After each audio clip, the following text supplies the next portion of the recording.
في بصري اللهم إني أعوذ بك من الكفر والفقر وأعوذ بك من عذاب القبر لا إله إلا أنت اللهم أنت ربي لا إله إلا أنت خلقتني وأنا عبدك وأنا على عهدك ووعدك ما استطعت أعوذ بك من شر ما صنعت أبوء لك بنعمتك علي وأبوء بذنبي فاغفر لي فإنه لا يغفر الذنوب إلا أنت أستغفر الله العظيم الذي لا إله إلا هو الحي القيوم وأتوب إليه اللهم صل على سيدنا محمد وعلى آل سيدنا محمد كما صليت على سيدنا إبراهيم وعلى آل سيدنا إبراهيم وبارك على سيدنا محمد وعلى آل سيدنا محمد كما باركت على سيدنا إبراهيم وعلى آل سيدنا إبراهيم في العالمين إنك حميد مجيد. Bismillahirrahmanirrahim. Assalamualaikum warahmatullahi wabarakatuh. Alhamdulillahi rabbil alamin. Alhamdulillahilladzi anzala sakinah fi qulubil mu'minin liyazdadu imanan ma'a imanihim. Ini yang di belakang tiang bisa pindah ke sebelah sini.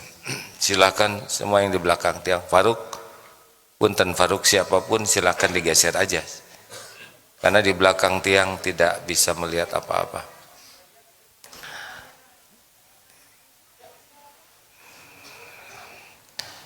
Ya sudah, semuanya lihat ke sini saja, nggak usah lihat ke sana. Siapa aja, nggak harus sepuh semua. Silakan. Alhamdulillah Bapak Ibu yang baik. Tidak usah pakai suara ya. Baik Bapak Ibu yang budiman. Kita akan membahas ciri-ciri orang yang kurang matang secara emosi, walaupun mungkin usianya sudah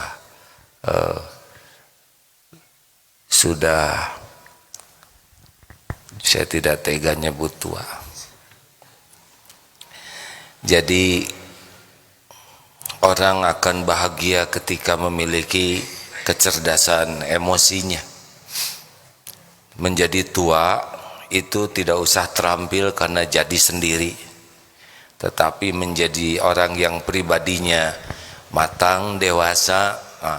Bahagia itu tergantung dari kematangan pribadi. Berikut ini hasil belajar ciri-ciri orang yang kurang matang.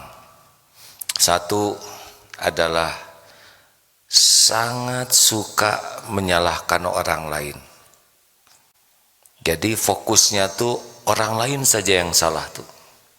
Apapun yang terjadi cepat sekali untuk menyalahkan orang lain, dan pada saat yang sama dia tidak mau disalahkan. Padahal sangat memungkinkan dirinya yang salah. Pokoknya kalau ada apa-apa selalu mencari kambing guling, ya. Kambing hitam. Padahal yang paling hitam adalah kambingnya.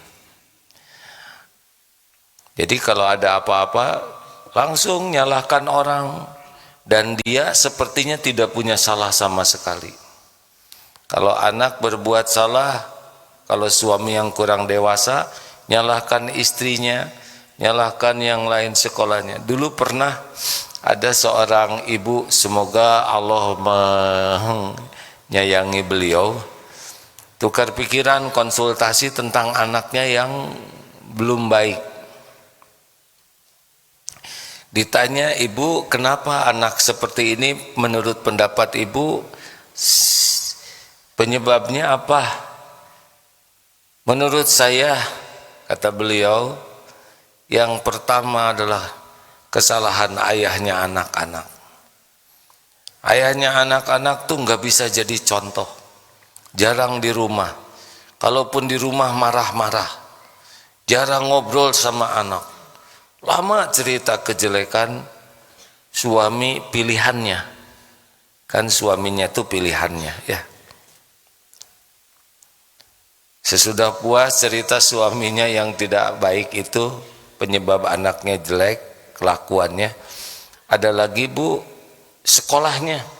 Memang sekolahnya sekolah Islam, tapi borju, hanya duniawi saja.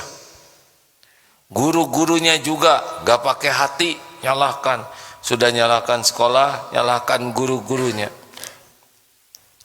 Gaji diteladan, padahal yang milih sekolah itu beliau juga, ya. Dan teman-temannya juga, ya begitulah, cuman pamer kekayaan orang tuanya. Sebel sekali saya lihat teman-temannya.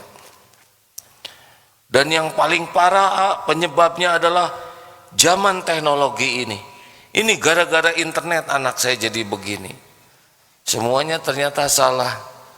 Tidak ada sepatah kata pun yang mengatakan sayalah ibunya yang salah, saya yang sehari-hari bersamanya. Nah, itu dulu, mungkin beliau sekarang sudah berubah jauh, ya. Dan menurut ilmu, memang orang yang kurang matang kedewasaannya adalah seperti anak kecil. Jarang anak kecil yang ngaku salah, bener. Ini si Ade nih yang ini, padahal dia yang nyembunyiin. Mulai mikir semua. Hati-hati, semakin kita sibuk menyalahkan orang lain. Nih begini nih, tuh si itu, lihat jari ini nunjuk ke kita sebetulnya yang terbanyak. Orang tidak akan terhormat dengan lari dari tanggung jawab. Mari kita latih, jangan sibuk menyalahkan orang. Kenapa anak seperti ini? Saya yang bertanggung jawab. Saya ayahnya. Kelakuan anak ini tidak lepas dari tanggung jawab saya sebagai orang tua, terutama saya sebagai kepala keluarga. Saya yang salah, harus berani begitu. Tapi mengakuinya juga bukan untuk acting, bukan untuk diakui sebagai orang, ini ayah hebat nih, enggak. Tapi benar-benar ngaku, memang ini salah saya. Hati-hati nih bagi yang suka menyalahkan orang lain, memperjelas ketidakmatangan dirinya sendiri. Ini bawahan saya nih yang ngaco. Nah, kalau sudah sibuk menyelamatkan diri, itu udah, padahal dia tanggung jawab. Ini kemarin ada kejadian sepak bola. Sebetulnya yang sangat saya tunggu-tunggu ya secara pribadi, siapa nih yang berani tampil Saya yang bertanggung jawab. Mungkin saya belum baca sampai saat ini, belum dengar kecuali ada satu yang saya tanggung jawab, tapi itu di bawah. Harusnya ada yang berani tanggung jawab. Jangan hanya pada waktu menang tampil, tapi ketika ada musibah lempar batu, sembunyi kaki. Ada yang kedua, ciri lainnya orang yang kurang matang itu adalah pendengar yang jelek. Jadi tidak tahan dengar orang tuh, pengen motong aja, pengen menyela, tidak sabar untuk mendengar penjelasan orang lain. Pokoknya pendengar yang jelek, ciri khasnya itu kalaupun orang bicara dia tidak fokus, sibuk sana sini matanya tuh, seakan tidak mau nerima penjelasan orang, meremehkan penjelasan orang, dan bila ada kesempatan cepat motong. Lalu bicaranya juga lebih banyak. Suka sekali interupsi, tidak betah kalau mendengar tuh. Jadi nanti kalau ada orang bicara tuh, dia tuh akan memperlihatkan ketidakbetahan. Lihat sana, nggak ada fokus menyimak. Orang yang dewasa matang disimak. Rasulullah Shallallahu Alaihi Wasallam kalau ada yang bicara beliau menyimak. Kalau lucu beliau ikut senyum. Kalau menyedihkan beliau ikut prihatin. Kalau sesuatu yang mengagumkan beliau Masya Allah. Tapi orang yang kurang matang, orang ngebodor, garing bodornya, begitulah. Dia tidak mau ikut ketawa. Kalau orang bicara yang menajubkan, biasa aja, itu mah cetek, begitulah. Jadi tidak ada apresiasi, tidak ada penghargaan terhadap orang. Itu ciri orang yang tidak matang dewasa, kedewasaannya. Dan komennya tuh selalu negatif. Wah, itu sepak bola hebat, biasa lah itu. Dari dulu juga. Kalau nggak kesana ya kesini. Gitu. Kalau berita sesuatu, dia akan cari negatifnya untuk menunjukkan dirinya tuh paling tahu, paling paham, paling menguasai, ingin tampil terus kalau bicara tuh.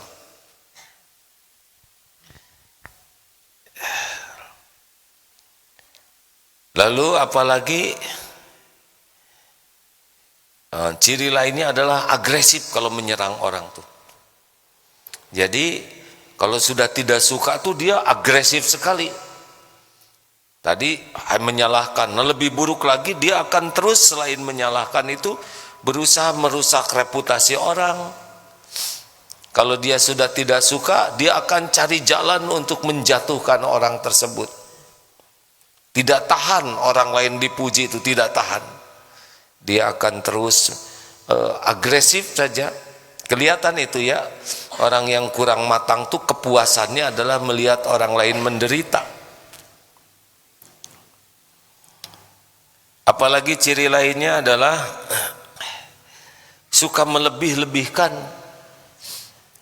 Jadi segala sesuatu tuh sulit dipegang karena cerita sesuatu tuh cenderung didramatisir atau sebaliknya dikecil-kecilkan kalau dia nggak suka. Jadi kalau ada apa-apa tuh, wah, perih sekali hati saya tuh. Dia bicaranya tuh, wah, didramatisir. Padahal dia cuman bersin aja. Tapi dia menganggap menghina, meludahi. Jadi nggak bisa dipegang orang yang seperti ini karena kecenderungannya juga suka bohong. Nggak bisa dipegang aja omongannya tuh. Dia suka beda tuh ya, di depan dengan di belakang. Misalkan dia tidak suka, tapi dia mengatakan gimana ini, iya saya suka, tapi di belakang beda lagi dia ngomongnya. Rapat di rapat itu ya, setuju ya, setuju. Di belakang sebetulnya saya nggak setuju tuh. Cuman saya lagi enek aja banyak omong, nggak bisa dipegang ya. Ada orang yang memang bicara tuh kalau ada kepentingannya aja sampai dia rela berbohong. Padahal gini ya teman-teman sekalian, kalau di keluarga, dalam berumah tangga atau di dalam rapat, kita bisa mengemukakan pendapat kita tanpa harus benci walaupun beda pendapat. Sebetulnya saya punya pendapat seperti ini. Jangan sampai di depan, oh ya itu bagus, tapi hati kita nggak suka, dan di belakang ngomong ke yang lain. Ini munafik, tidak boleh. Saya punya pendapat seperti ini, tapi kalau hasil rapat diputuskan satu pendapat sama, dan itu walaupun kita tidak sependapat karena hasil rapat seperti itu, ya udah, kita sudah selesai urusannya. Kita kemukakan pendapat kita, tapi sudah disepakati, ya sudah, kita nggak usah ngomong di belakang. Tapi kalau yang tidak dewasa, beda tuh, di depan dengan di belakang ini. Ini nggak bisa dipegang seperti ini, membuat kita nggak nyaman. Jadi nggak tahu nih yang sebenarnya tuh apa. Kalau tidak suka ya bicara saja, sebetulnya saya tidak suka, itu perasaan saya. Tetapi karena memang harus memilih ini, nggak apa-apa. Tapi kalau ingin tahu perasaan saya, memang saya tidak menyukai yang ini. Namun tidak apa-apa kalau pilihan itu, ini hanya masalah warna, beres. Tapi jangan sampai ini kursinya hijau atau merah. Hijau lah, hati tuh nggak sama, ya udahlah bagus gitu. Tapi eneknya panjang lebar, bisa dipahami tidak nih? Kita memang tidak akan selamanya pendapat kita diterima, tetapi kita berani mengemukakan pendapat tanpa emosional dan berani untuk menerima pendapat orang lain, itu enak. Setuju, tidak setuju, gak apa-apa kalau pendapat ya. Jangan sampai mulut setuju padahal hatinya tidak, lalu ngedumel terus, dan tidak ada akhirnya itu ngedumelnya tuh. Pernah ketemu nggak dengan yang seperti ini, yang suka ngedumel aja? Pernah dengar nggak? Pernah dengar? Jelas suaranya tidak? Jelas, suara sendiri. Dan orang yang kurang dewasa tuh cirinya kalau bicara tuh ya cari sisi negatifnya aja. Dikasih makanan ini, sayangnya nasi uduk sekarang mah kayak zaman dulu. Lihat aja kerupuknya cuman sedikit. Dulu mah banyak dan gede-gede. Dikasih kerupuk yang gede, ini mah kurang mateng. Sambal, nah sambal yang gini itu kurang banyak gitu. Dikasih banyak, kurang pedas. Yang enak ketaplokin aja ke wajahnya. Karena jelek aja semua tuh. Pas keluar, mendung nih. Kacau cuaca sekarang, nggak ada yang benar. Kalau mendung begini tuh, baju nggak ada yang kering. Tahu nggak akibatnya baju nggak kering? Bau becepok. Tahu bau becepok nggak enak. Nanti ke kantor pada bau asem semuanya. Padahal baru lihat mendung, ceritanya kemana-mana. Lihat jalan macet, kacau nih sekarang. Apalagi perempatan itu, itu paling horor sedunia. Merahnya seumur hidup, hijaunya sekejap mata. Udah semuanya bohong ya enggak? Kacau lah, kacau. Dunia ini udah kacau, nggak ada yang benar di dunia ini. Karena pikirannya nggak benar, jadi nggak ada yang benar. Nonton TV, bibir tebal nyanyi lagi, ngaca dong. Padahal kalau ngaca dia tebelan dia. Ada orang yang kalau komentar tuh negatif aja, apapun. Nggak ada bagusnya aja dunia ini. Kenapa begitu? Karena memang pikirannya negatif. Jadi tidak bisa lihat. Masih ingat cerita itu yang nanya ke seorang ulama, Syekh, Tetangga saya nih ada orang, dia rajin ke masjid sih, tapi pelit, gede ambek, pemarah. Tapi yang satunya lagi tuh tetangga, emang dia baik sih, suka senyum, cuma jarang sholat, jarang ke masjid. Menurut saya gimana tuh orang-orang kayak gitu? Kata Syekh ini, menurut saya sih yang ke masjid tapi masih agak pelit, mudah-mudahan dengan rajinnya ke masjid beliau akan jadi dermawan juga dan pemaaf. Nah itu saya tuh yang jarang sholat gimana? Mudah-mudahan dengan beliau akhlaknya suka baik ke tetangga, dermawan, besok lusa jadi ahli sholat juga. Lalu yang jelek yang mana dong kalau gitu Yang jelek itu kita sibuk mikirin kejelekan orang. Ini syekhnya bijaksana, kalau saya sih mau ngomongnya kamu gitu. Tapi syekhnya bijak menyebutnya kita yang hanya sibuk fokus kepada kejelekan orang. Ada tuh yang bapak dan anak ke masjid lagi banyak itikaf, ternyata yang di masjid pada tidur. Bah, lihat tuh, harusnya kan itikaf tuh bangun, ini kok pada tidur semua? Gimana menurut bapak tuh orang-orang kayak gitu? Menurut bapak sih bekutan mereka nak tidur, nggak banyak omong kayak kamu ya nggak? Kamu mau bangun mikirinnya kejelekan orang. Mengerti ya Ririn? Ini horor nih. Ibu tamu dari mana ini? Hati-hati pulang dari sini ngobrolnya ya. Bisa ketahuan kurang dewasa. Oh, jauh ya ke Darutet. Nggak dewasa. Ini dari Tangerang Bu. Oh berat sekali ini. Namanya MT Al-Ikhlas. MT Al-Ikhlas itu tidak boleh banyak mengeluh ya. Ikhlas. Lanjutkan. Ini tolong jamaah yang sedang mendengar ceramah ini jangan mikirin orang lain. Ini istri lagi dengar, ya Allah, ceramah si A ini pas sekali dengan kelakuan suami saya. Suaminya lagi berbaring dengar radio juga. Ya Rob, akhirnya engkau memberi petunjuk ke istri saya gitu. Jadi dua-duanya nggak ada yang berubah. Karena lebih sibuk memikirkan ini ceramah cocok bener nih dengan kelakuan istri saya. Pas sekali, bisa aja si A tuh ya. Ini aja ciri pertama nyalahin orang ya kan. Aduh astagfirullah. Jadi orang-orang yang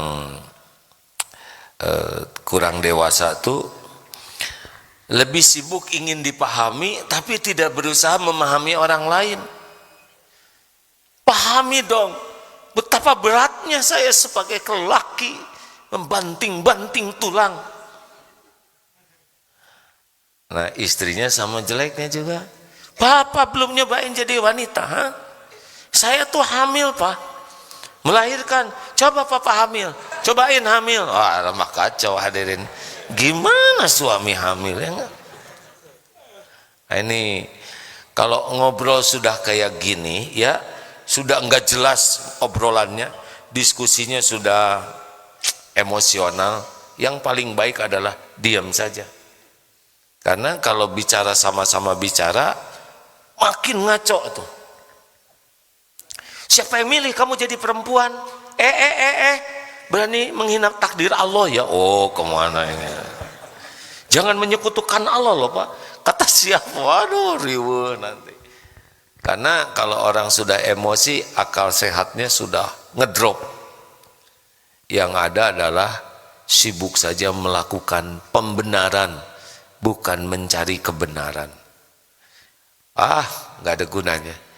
Gimana dong kalau suasana sudah kayak gitu, padahal kita ini benar diam. Nanti kata yang ngajak, kok diam aja, ngomong dong. Kan salah ya. Kita ngomong aja, selalu ada jawaban. Kita diam, kok diam? Jawab. Ya nantilah. Kalau sudah tenang akan dijawab. Enggak, sekarang juga.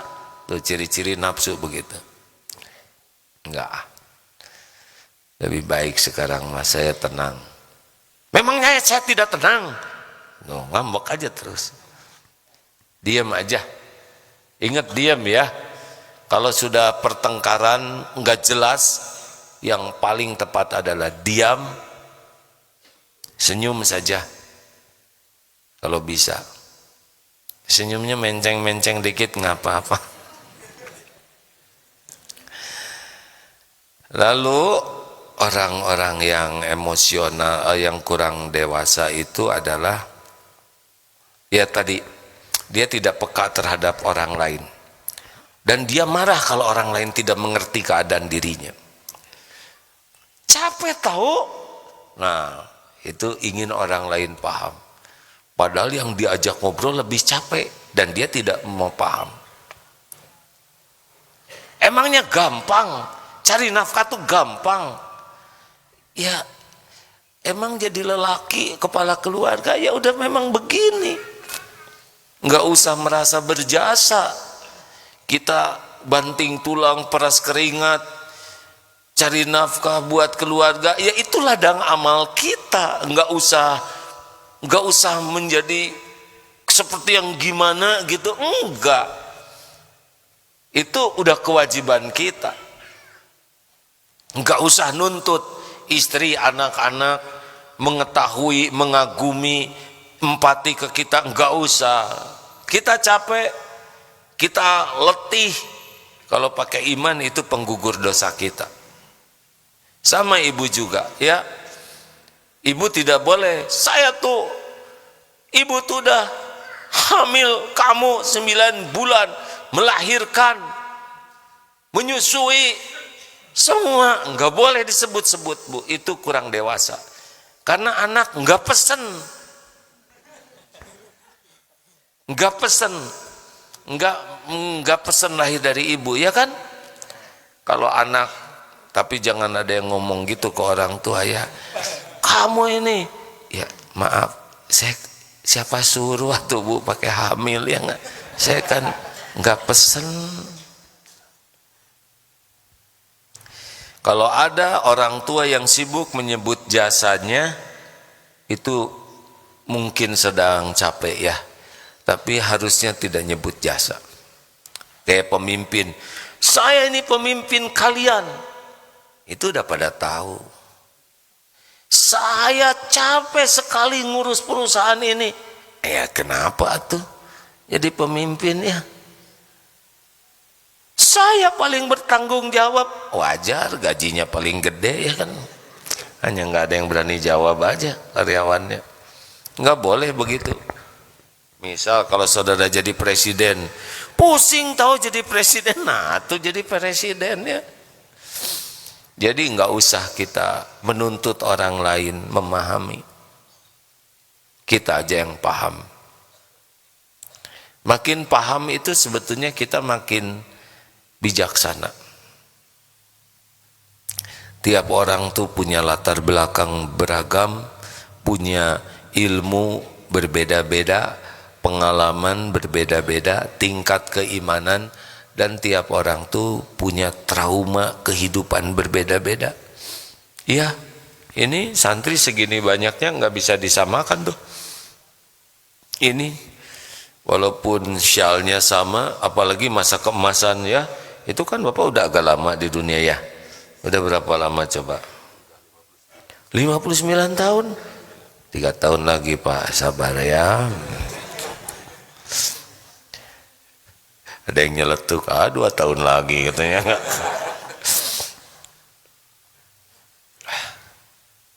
Tidak usah kita acting agar orang lain empati ke kita. Kita aja yang empati. Oh ya anak, dia remaja, usia seperti ini, belum punya banyak pengalaman. Oh ya wanita, beda dengan lelaki, lebih banyak mengandalkan perasaan. Oh iya. Ibu udah tahu belum bedanya diantaranya laki-laki dengan wanita? Udah tahu belum bu? Ibu kan udah lama jadi wanita ya kan? Salah satu di antaranya nih Bu, tapi saya juga cuma dengar ceramahnya, laki-laki itu kalau sudah fokus pendengarannya berkurang. Jadi kalau dipanggil Pak, lalu suami lagi baca Quran, Pak, nah itu kalau makin fokus pendengaran kami itu tidak setajam pada waktu tidak fokus terhadap sesuatu. Pak, langsung ibu teh manggil suami tuh galak-galak amat. Nah, bapak harus tahu bahwa ibu tuh manggil udah 3 kali ya gak? Jadi kalau teriak, oh berarti gitu. Juga stok perkataan wanita lebih banyak daripada lelaki. Berbahagialah bagi yang punya istri guru. Jadi pulang ke rumah udah keluar stoknya. Jadi tidak cicing, yang berat itu yang nggak ada teman bicara Pak. Stok melimpah. Suami pulang sore-sore, bapak teh kemana wae? Udah.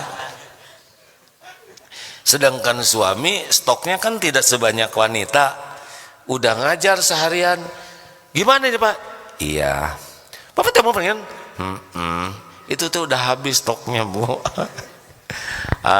Nggak usah dimasukin hati lah dunia maya.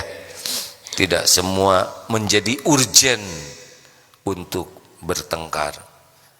Tidak worth it lah katanya. Perkara-perkara remeh nggak usah membuat kita riweuh. Ciri lainnya adalah pesimis. Dunia teh nggak adil ya mah. Saya hidup gini-gini aja. Teman saya aja malas-malesan, mertuanya ngasih gonimah ya. Mertua saya telah meninggalkan hutang, nggak adil. Pesimis saja. Segala sesuatu tuh ya, merasa dunia tuh tiada adil. Tadi sudah dibahas. Lalu hidupnya itu kaku, tidak bisa luwes. Jadi kalau sudah punya ada keinginan pendapat sepertinya nggak boleh digoyang. Udah harus A aja. Padahal belum tentu itu yang terbaik. Kaku, tidak ada kemampuan untuk ya bernegosiasi, bertukar pikiran. Kaku orangnya tuh. Ini termasuk yang kurang dewasa. Kita dalam hidup ini kalau bahasa Sunda batu turun kesik naik. Harus bisa negosiasi, harus bisa bertukar pikiran, pendapat. Ya tiap ketemu orang-orang punya kelebihan, kekurangan. Kita punya kelebihan, kekurangan. Kalau hati kita terbuka, kelebihan orang bisa jadi kelebihan kita. Maka jangan kaku hidup ini, ya. Jangan kaku.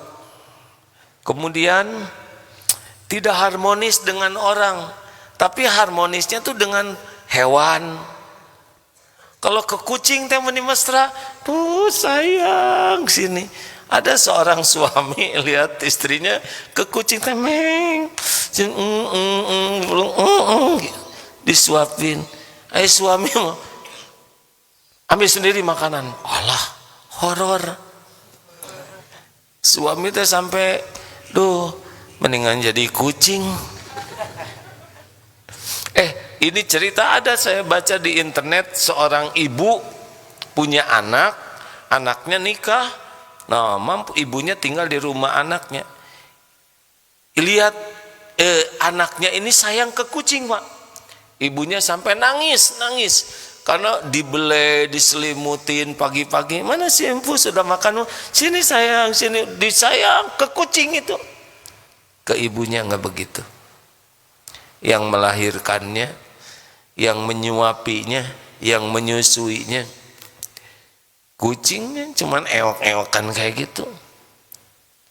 Begitu tumpah kasihnya dan ibunya melihat. Ini bukan tidak boleh atau bukan jadi harus galak ke kucing ya enggak. Dan saya enggak baik ke ibu, sepak aja kucing, bukan begitu. Tapi ciri orang yang kurang dewasa secara emosional adalah justru pelampiasannya ke binatang, ke pohon.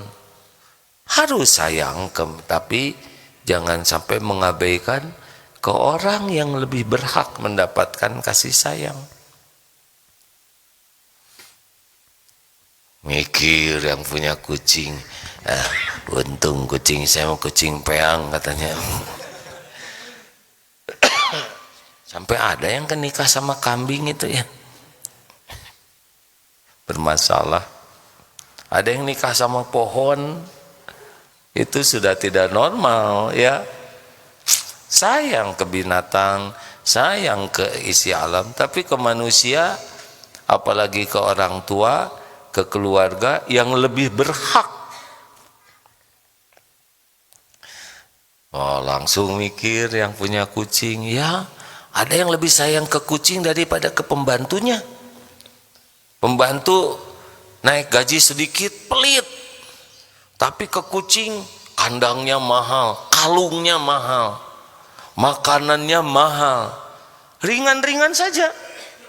Kucing sakit, bawa ke dokter. Pembantu sakit, kasih aja itu obat sakit gigi terus ya. Hati-hati ini hadirin. Pembantu khodimat di rumah lebih berhak disayangi, diperhatikan, dipedulikan daripada kucing. Aduh, kucing emosi nih dengarnya. Si A ngobrolin bangsa kami katanya. Bahaya nih. Gara-gara bukan harus tidak sayang ke kucing, tapi jangan sampai sayang ke kucing mengabaikan sayang ke manusia yang lebih berhak untuk disayangi. Teruskan. Masih kuat dengarnya, kelihatannya tertekan ini hadirin.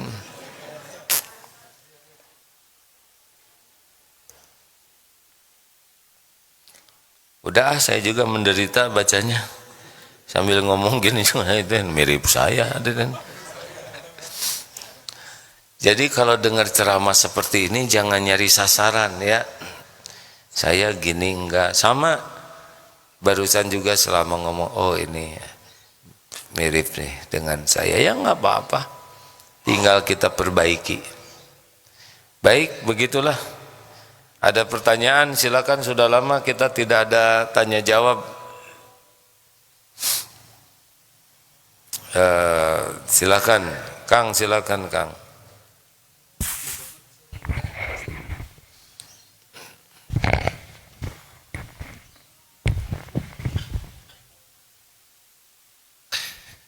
Baik, bismillah. Terima kasih atas kesempatan yang diberikan. Jadi langsung saja saya bertanya tentang masalah saya langsung. Iya. Tadi malam itu saya baru tiba di Bandung. Saya dari Albina Islamic Boarding School di Bekasi. Saya guru matematika di sana. Saya asal Makassar, dan saat saya tiba di Bandung, tepatnya di kosnya teman saya langsung dapat WA dari dosen saya.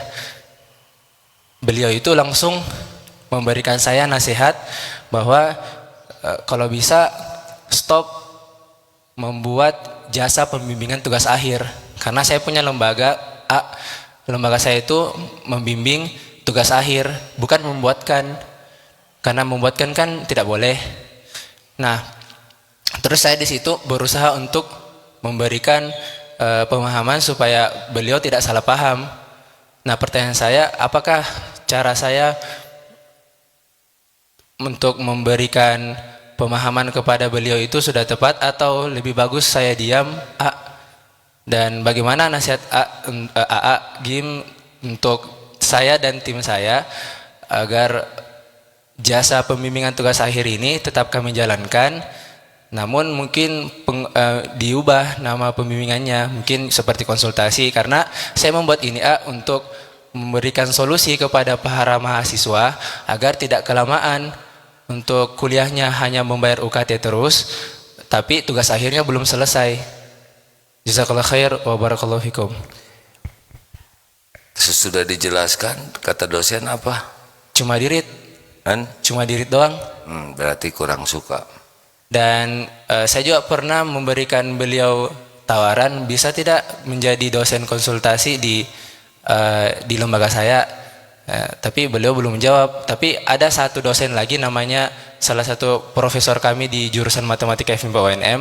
Itu beliau bersedia. Beliau itu lulusan UPI waktu S3, Profesor Dr. Hamzah Upu MID. Baik. Jazakallah khair. Nggak usah disebut nama ya. Jadi Afwan. Jadi saya kurang paham sebetulnya ya, seperti apa bimbingannya. Ada sendiri yang tahu. Kalau toh bimbingan itu tidak membuatkan, tidak melanggar apapun, ya jalan saja. Karena tidak mungkin semua orang sependapat. Kalaupun ada yang tidak sependapat, bisa kita beri penjelasan sewajarnya. Tapi kalau tetap tidak sependapat, ya tidak apa-apa, itu hak beliau, ya kan? Tapi kalau misalkan sensitif, bimbingan membangun diganti dengan biro konsultasi, misalkan yang lebih tidak membuat orang berprasangka buruk, bagus membuat orang tidak berprasangka buruk. Yang paling penting mah yang kita lakukan melanggar atau tidak ya. Kalau kita sudah benar dan orang tetap ada yang tidak sependapat, ya enggak apa-apa, hak orang untuk tidak sependapat. Tenang weh, yang penting mah niatnya benar, caranya benar enggak. Dah. Baik. Ya. Jazakallah khair. Sama-sama, amin. Apalagi nih bimbingan pranikah apa? Sok mau nanya apa? Kalau tidak dari itu, dari radio. Ini siapa namanya? Yang kemarin dengan bicara? Nanti bicaranya ya. Dari sana ada medsos? Oh, hari ini hari Sumpah Pemuda. Benar? Tanggal berapa sekarang? Sekarang mah tanggal tuh suka beda-beda ya tiap hari itu.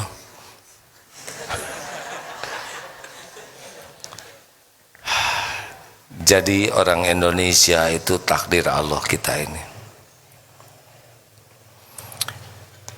Indonesia negara yang dibangun kesepakatan dari para syariatnya tokoh-tokoh pendahulu. Jadi Pancasila itu dasar negara Indonesia, hasil kesepakatan. Ya kita menerima sepenuhnya. Kalau jalan hidup kita sesuai dengan Islam, berpegang kepada Al-Quran dan Sunnah. Tapi sebagai warga negara, kita terima sepenuhnya sebagai Pancasila dasar negara. Kalau saya berada di Australia, ya ada dasar negaranya di sana, terima. Tapi sebagai pedoman hidup keagamaan kita untuk keselamatan dunia akhirat, jadi tidak ada yang harus dipertengkarkan. Nah,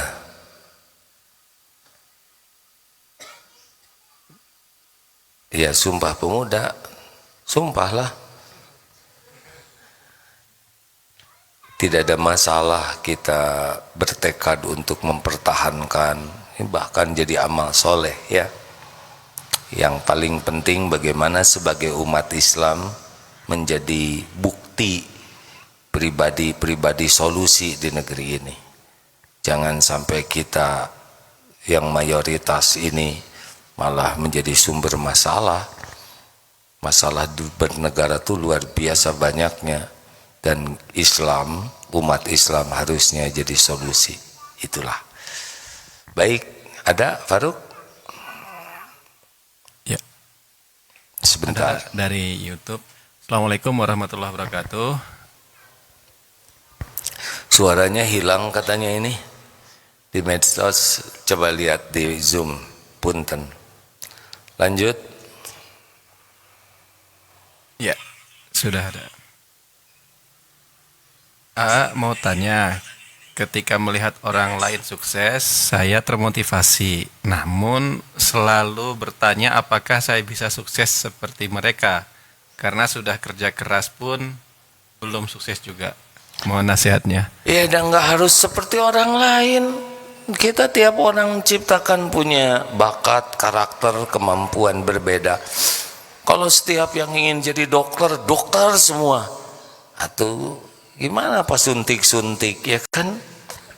Setiap yang ingin jadi presiden, jadi pusing, ya. Gak apa-apa, kita, aduh saya senang orang itu dermawan, banyak uangnya.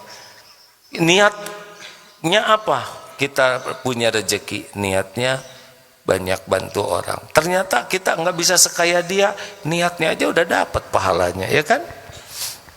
Nggak harus kita seperti orang lain.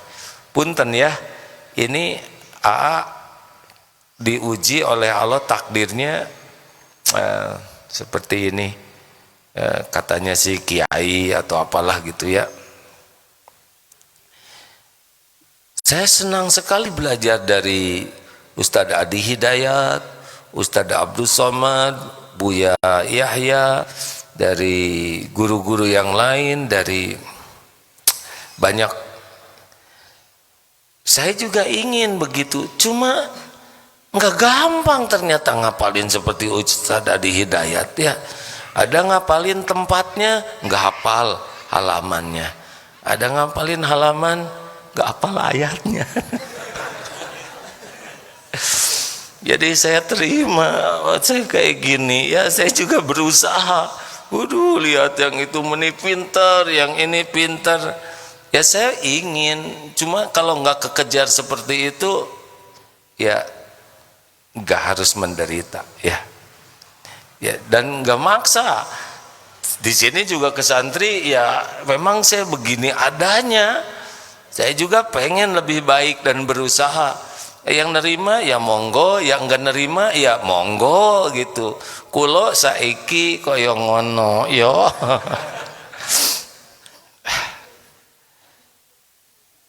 Lanjut.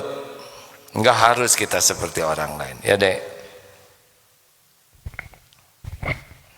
Bismillahirrahmanirrahim. Mohon nasihatnya. Apakah dendam itu bagian dari ketidakmatangan diri? Tapi dendam ke siapa? Dendam misal terkadang dendam menjadi motivasi yang kenceng gitu kayak yang benar. Coba contohnya dendam jadi motivasi kenceng itu apa? Orang yang terlalu kasar barangkali, jika membunuh dengan dendam akan lebih parah mereka yang membunuh dibandingkan dengan pembunuh bayaran. Tapi ada pepatah Sayyidina Ali yang berkata, horor nih. Saya udah ngalamin aja. Maksudnya teorinya gitu. Iya. Sayyidina Ali berkata, yang Mas pernah dengar, dendam terbaik adalah menjadikan diri lebih baik. Nah, yang dimaksud dengan dendam terbaik adalah menjadikan diri lebih baik itu yang seperti apa bang? Wah, saya nggak tahu tuh jawabannya. Saya berusaha nggak ada dendam karena saya belum tahu bagaimana dendam terbaik yang membuat saya jadi baik. Yang jelas mah liur, pusing, sebel ke orang aja pusing, apalagi dendam, ya kan? Ya saya maaf gak bisa jawab ini. Saya berusaha nggak ada dendam, nggak ada, maafin aja. Kan dalilnya walladzina ulangi alladzina yunfikuna fis sarra'i wad dharra wal kadhiminal ghaidha wal 'afina 'anil nas wallahu yuhibbul muhsinin. Satu ciri orang takwa itu menginfakkan harta dalam keadaan lapang dan sempit. Yang kedua menahan amarah. Yang ketiga memaafkan orang-orang. Yang keempat, wallahu yuhibbul muhsinin. Allah sangat mencintai orang yang berbuat kebaikan. Yang kelima, kalau kita bikin salah, segera ingat Allah dan segera minta ampun dan berhenti dari keburukan. Itu deh, maaf. Makasih ya. Sudah bisa jawab ya. Makasih banyak Kak. Dendam sama siapa saya ya? Gak ada waktu deh. Waktu mikirin dosa aja, dosa sendiri udah riweuh, belum tentu diampuni Allah lagi. Capek-capek lah mikirin kesalahan orang ke kita ya.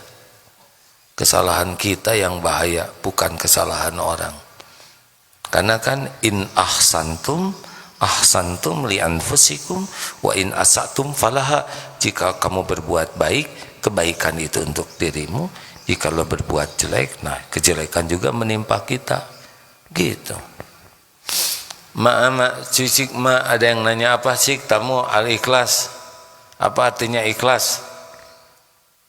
Kan? Semuanya ikhlas nih, jadi nggak ngejawab ya.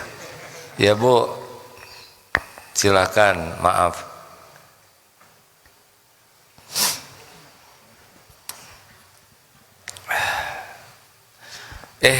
Sebentar, pengumuman di Perth ya ada. Silakan. Assalamualaikum warahmatullahi wabarakatuh. Saya dari BMK 54, kebetulan 3 bersaudara, mau tanya urusan sholat. Urusan sholat Bu? Ya, orang perempuan itu kalau sholat di masjid, ada yang bilang katanya tidak wajib ya Ustadz, mohon solusinya. Makasih. Wassalamualaikum warahmatullahi wabarakatuh. Waalaikumsalam warahmatullahi wabarakatuh. Yang dapat saya pahami ya Bu ya, ulama memberikan pandangan yang beragam karena banyak situasi yang beragam. Di tiap negara tuh situasinya beda-beda. Ada yang kalau ke masjid jadi fitnah, itu ada yang menyarankan di rumah saja. Tapi ada yang ke masjid, boro-boro ke masjid jadi fitnah, keluyuran aja biasa misalkan. Istrinya Rasulullah itu ada yang ke masjid bersama Rasulullah, sampai pada waktu pulang tuh Rasul jelaskan ke temannya, ini istri saya, begitu. Di zaman Rasulullah juga ada ibu-ibu yang sampai hafal bacaan imam pada waktu sholat Jumat karena ikut Jumatan.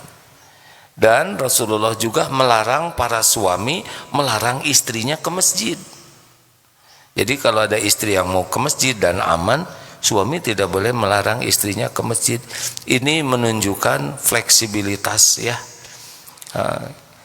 Kalau memang akan jadi fitnah ke masjid, di rumah lebih baik. Tapi kalau tidak jadi fitnah, aman, nambah ilmu, nambah silaturahim, juga nambah pahala. Saya termasuk kepada ulama, saya termasuk yang ikut kepada pendapat ulama yang silakan ke masjid gitu ya. Kecuali kalau jadi fitnah, jangan. Gitu Bu.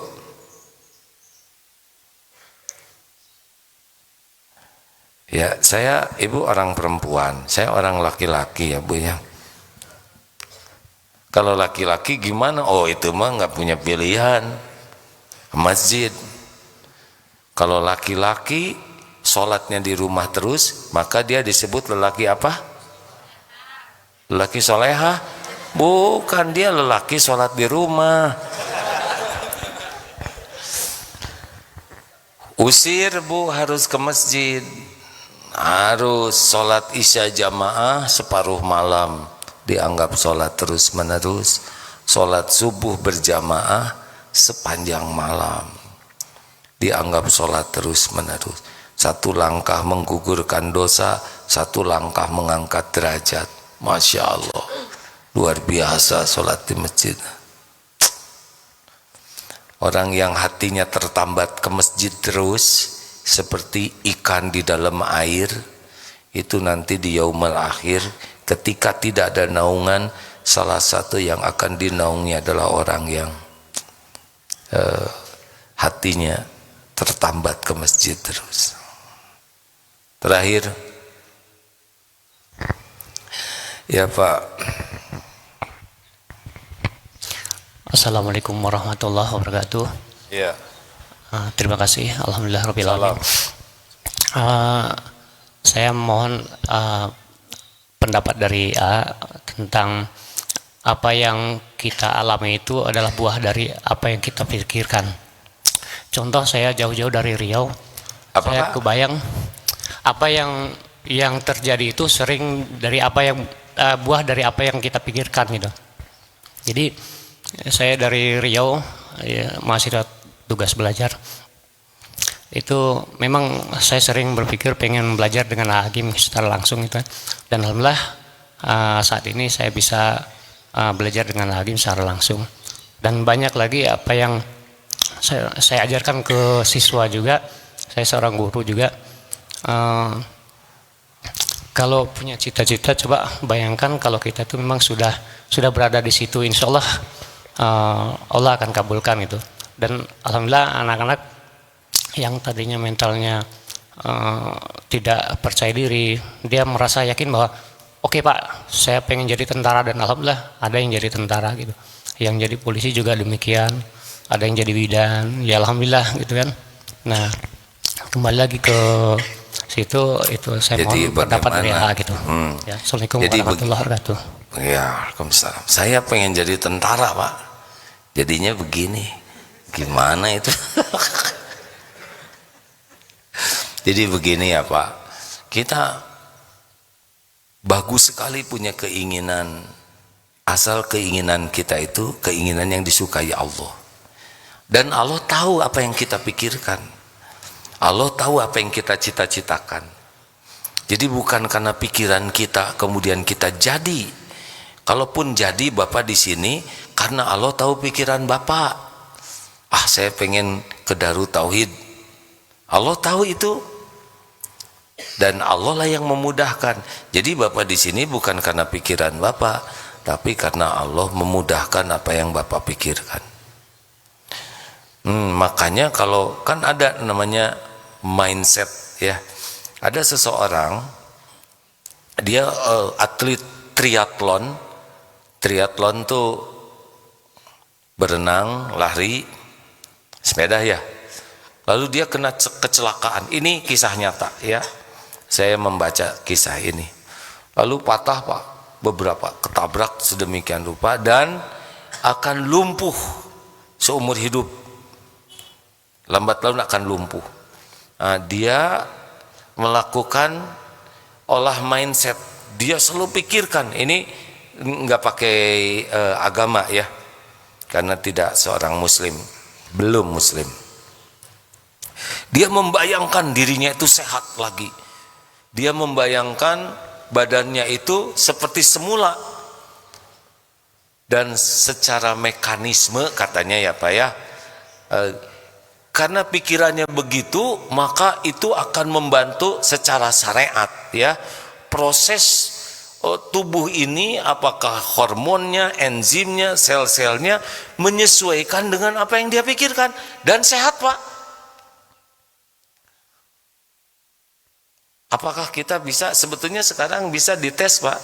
Bu, Ibu mau nggak pagi ini ya, sudah ini dikasih jeruk nipis, diiris ya Bu ya, kemudian Ibu buka dan dikucurkan ke mulut Ibu, kerucuk jeruk nipis, ha? Tuh saya lihat wajahnya. Ibu mau dikasih mie ayam pagi ini, tapi dicampur dengan cacing di dalamnya. Tuh kan, nggak ada mie-nya, nggak cuman ngomong, itu teh apa-apaan? Mie ayamnya nggak ada, jeruknya nggak ada, cuman pikiran. Betul tidak? Ternyata ketika mikir itu langsung ngaruh ya. Apa-apaan, asam enggak, apa enggak. Tapi pikiran itu mengakibatkan ada sebuah proses lah. Saya nggak tahu bagaimana istilah kedokterannya. Proses pada diri kita itu merespon pikiran kita. Nah, itu secara sunatullahnya, hukum alamnya. Nah, kita sebagai orang beriman harus kaitkan dengan Allah. Karena kita tuh memang akan jadi apa yang kita pikirkan syariatnya. Nah, husnuzon ke Allah. Ini karena saya jet lag Pak, pulangnya baru tadi malam. Aduh, ini asa dirasa-rasain. Aduh, benar-benar pusing nih, pusing. Dan jadi betulan. Tapi ketika seger pagi ini, seger, tetap pusing. Tadi saya sebetulnya udah mau setengah jam ini, enggak, saya setengah jam ini mau tidur nih, karena habis dari sini harus ke Eko 1, di sana ada acara, lalu menutup acara pelatihan. Waduh, udah kebayang. Tapi kuat, bisa. Alhamdulillah 1 jam selesai ya, walaupun sudah ini tetap mau tidur ya. Nah hadirin sekalian, jadi berpikirlah positif, berbaik sangkalah kepada Allah dan doa, supaya kalau baik terwujud, kalau tidak baik jangan. Itu kayak keunggulannya ya kan Pak, karena yang kita inginkan belum tentu yang terbaik menurut Allah, mungkin emosional saja. Lihat Superman, lihat Spiderman, pengen jadi Spiderman, tiap waktu naplok aja ya di tembok. Carilah apa yang Allah sukai, bercita-citalah apa yang Allah sukai, ikhtiarlah menggapai yang Allah sukai, dan doalah ya. Nanti tidak jadi tidak apa-apa, yang penting yang terbaik menurut Allah. Terima kasih sahabatku sekalian. Teman-teman di Australia ini insya Allah sekarang pekan depan tanggal berapa ya, kerjasama antara IKRO Perth dengan Darut Tauhid Perth akan mengadakan acara ini. Sebetulnya sedang menunggu leafletnya, cuman belum bisa dibaca. Insya Allah kajiannya pada waktu Sabtu yang akan datang di Perth. Mohon doa mudah-mudahan berlangsung acara dengan baik, dan pembangunan masjid pesantren di sana pun bisa terrealisasi dengan baik ya. Kita tutup dengan doa akhir majlis.